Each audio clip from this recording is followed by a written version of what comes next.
భవిష్య పంచాంగానికి స్వాగతం. మనోవ్యాధి మానసిక సమస్యలతో ఇబ్బందులు పడుతున్నవారు మరి ఆ సమస్యల నుంచి బయటపడటం కోసం ఏం చేయాలి అనే దాని మీద మీకు తెలియజేయడం కోసం మరి చాలా మంది ఈ ప్రశ్నని నాకు వేయటం వల్ల ఈ చక్కగా చిన్న చిన్న టెక్నిక్స్ ద్వారా ఈ మానసిక సమస్యల నుంచి బయటపడటం, మనోవ్యాధి నుంచి బయటపడటం అనే దాని గురించి చెప్పడం కోసం మీ ముందుకు రావడం జరిగింది.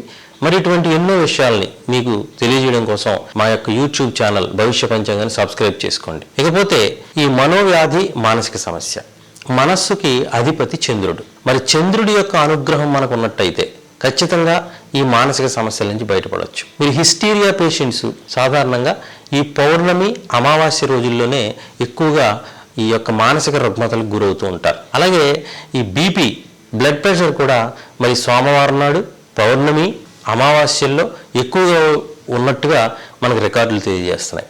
కాబట్టి ఈ మానసిక సమస్యల్ని నుంచి మనం విముక్తి పొందాలంటే ఈ చంద్రుని యొక్క అనుగ్రహం మనకు కావాలి. ఈ చంద్రుడి యొక్క అనుగ్రహం కోసం మరి ప్రతిరోజు కూడా చంద్రుడికి నమస్కారం చేసుకోండి. చంద్రుడికి నమస్కారం అంటే చంద్రుడు మనకి కనిపించినప్పుడు అంటే సాయంత్రం వేళల్లో సూర్యాస్తమైన తర్వాత చంద్రుడు కనిపించగానే చంద్రుడికి ఒక నూలిపోగుని చంద్రుడికి సమర్పించండి. చంద్రుడికి సమర్పించి చంద్రుడికి నమస్కారం చేసుకోండి.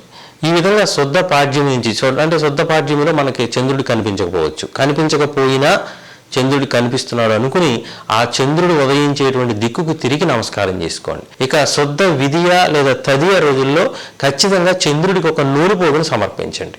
దాని ద్వారా మనం చంద్రుని యొక్క అనుగ్రహాన్ని పొందేటువంటి అవకాశం ఉంది. అలాగే చంద్రుడికి మోదుగ చెట్టు చంద్రుడికి సంబంధించిన వృక్షం. మరి మోదుగ చెట్టుకి నీళ్లు పోయండి. మోదుగ చెట్టుకి ప్రదక్షిణాలు చేయండి. 10 ప్రదక్షిణాలు చేయండి. 10 ప్రదక్షిణాలు చేయించి ఈ యొక్క మానసిక సమస్యలు ఎవరైతే పొందుతున్నారో వారిని ఈ మోదుగ చెట్టు చుట్టూ 10 ప్రదక్షిణాలు చేయించి వాళ్ళ చేత ఆ చెట్టుకి నీళ్లు పోయించినట్టయితే మరి మంచి ఫలితాలు పొందొచ్చు. అలాగే ఉసిరి ఫలాన్ని మరి పంచిపెట్టడం ద్వారా, ఉసిరికాయలను పంచిపెట్టడం ద్వారా ఈ మానసిక సమస్యల నుంచి మనం బయటపడవచ్చు. మరి ఇటువంటి ఎన్నో ముఖ్యమైనటువంటి విషయాలు మీకు తెలియజేయడం కోసం మా భవిష్య పంచాంగాన్ని సబ్స్క్రైబ్ చేసుకోండి.